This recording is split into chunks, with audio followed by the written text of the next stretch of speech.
नबी करीम अलैहिस्सलाम नमाज पढ़ा रहे थे।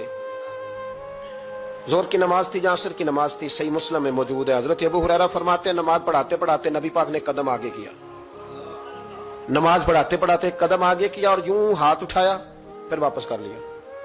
अब नमाज पढ़ के ना तो सलाम फेरा तो सहाबा अर्ज करने लगे, या रसूल अल्लाह सल्लल्लाहु अलैहि वसल्लम, वो नमाज में पैर भी आगे किया तो हाथ भी उठाया, तो वजह क्या थी? पहला सवाल तो यह है कि आप लोग नमाज पढ़ रहे थे या हुजूर को देख रहे थे?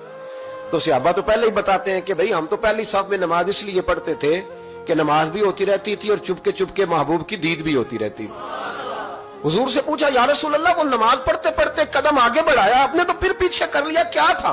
और हाथ उठाया तो फिर आपने नीचे कर लिया। तो नबी करीम फरमाने लगे, नमाज पढ़ाते पढ़ाते जब मैंने कहा ना समी अल्लाहु लिमन हमीदा, अचानक मेरी नजर उठी तो जन्नत में चली गई।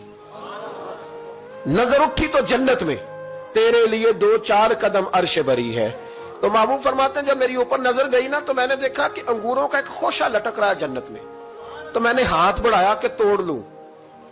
हुजूर खड़े हैं मस्जिद नबवी में और फरमाते हैं कि मैं यहां खड़े होकर हाथ ऊंचा करूं तो मेरा जन्नत तक पहुंच जाता है। फरमाया मेरा इरादा हुआ कि वो खोशा जन्नत का तोड़ लूं और जरा मैंने पैर आगे बढ़ाया ही था तो मेरे दिल में ख्याल आया कि जन्नत राज है तो राज ही रहनी चाहिए, ये राज खोल गया तो मजा नहीं आएगा।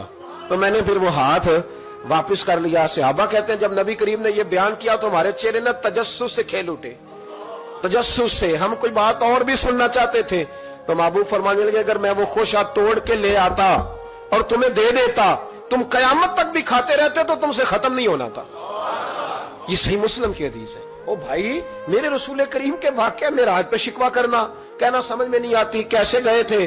तो तू जो चाहे तो हर शब हो मिसाले शब असरा, इसलिए कि तेरे लिए 2-4 कदम